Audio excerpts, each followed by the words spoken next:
আজকে 3 মিনিট 3 খবরের শুরুতে যে খবর আপনাদেরকে দেব, ম্যাঙ্গো অর্থাৎ মনোজিৎ মিশ্রের কীর্তি ফাঁস, আরো একাধিক কুকীর্তি জানাবো অবশ্যই। কসবা কাণ্ডে যে নির্যাতিতা যিনি, তার মেডিকেল রিপোর্টে ঠিক কি কি তথ্য রয়েছে এক্সক্লুসিভলি আমি আহেলি আপনাদের জানাবো।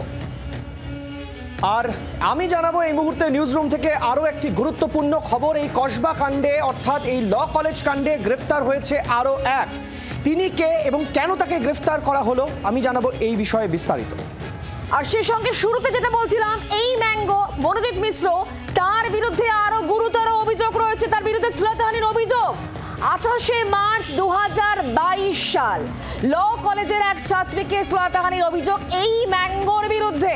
কলেজ চত্বরেই একজন ছাত্রীকে শ্লীলতাহানি করেছিল এই মনোজিৎ মিশ্র। বুঝুন একবার, 2022 সালে তার নামে অভিযোগ দায়ের করা হয়।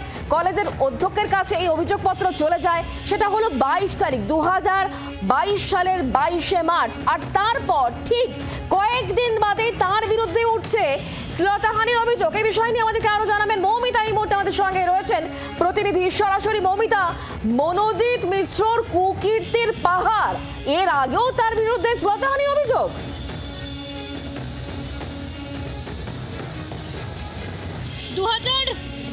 এবং 2022-এর সেই এফআইআর কপি আমাদের হাতে, জি 24 ঘন্টার হাতে, যেখানে দেখা যাচ্ছে যে মনোজিৎ মহিলা সংক্রান্ত অভিযোগে অভিযুক্ত হয়েছেন। এর আগেও শ্লীলতাহানির মতো ভয়ঙ্কর কাণ্ড তিনি ঘটিয়েছিলেন এবং তার নামে এফআইআর হয়েছিল, যেখানে তার বিরুদ্ধে 354, 509, 312, 34 এই আইপিসির সমস্ত ধারাগুলো লাগু করা হয়েছিল।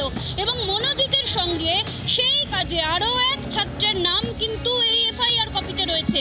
2022 সালেও মহিলা সংক্রান্ত অভিযোগে তিনি অভিযুক্ত হয়েছিলেন, তার নামে পুলিশের খাতায় এফআইআর হয়েছিল। এবং ম্যাঙ্গো তারপরেও তার প্রভাব খাটিয়ে গেছেন, তারপরেও মহিলাদের একটানা উত্তক্ত করার অভিযোগ রয়েছে। এবং তার টেরার, তার ভয়ের দাপট এতটাই যে পড়ুয়ারা এখনো মুখ খুলতে ভয় পাচ্ছেন।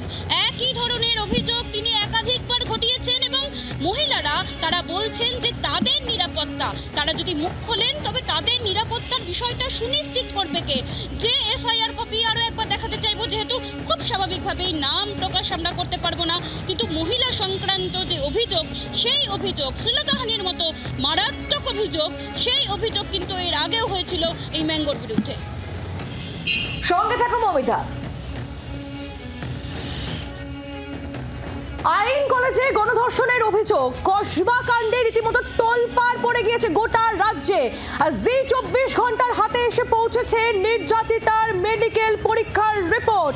আমার হাতে এই মুহূর্তে যে কাগজটা দেখতে পাচ্ছেন, এটাই নির্যাতিতার মেডিকেল পরীক্ষার রিপোর্ট। তবে অবশ্যই এটা আপনাদের সামনে আমি খুলে দেখাতে পারছি না, কিন্তু এর মধ্যে কি কি রয়েছে, কি কি বিষয় উল্লেখ রয়েছে, সেগুলো যথেষ্ট, যেমনটাই সূত্র মারফত আমরা খবর পাচ্ছি বা এমনটাই আপনাদের আমরা এইটুকুই জানাতে পারি যে এর মধ্যে যা রয়েছে তা যথেষ্ট এটা বলার জন্য যে ওই নির্যাতিতার সঙ্গে কি নৃশংস ঘটনা কলেজের মধ্যে, তারই কলেজের মধ্যে ঘটেছে। এই বিষয়ে অবশ্যই বিস্তারিত আপডেট আমি আমার প্রতিনিধির থেকে নিয়ে নেব।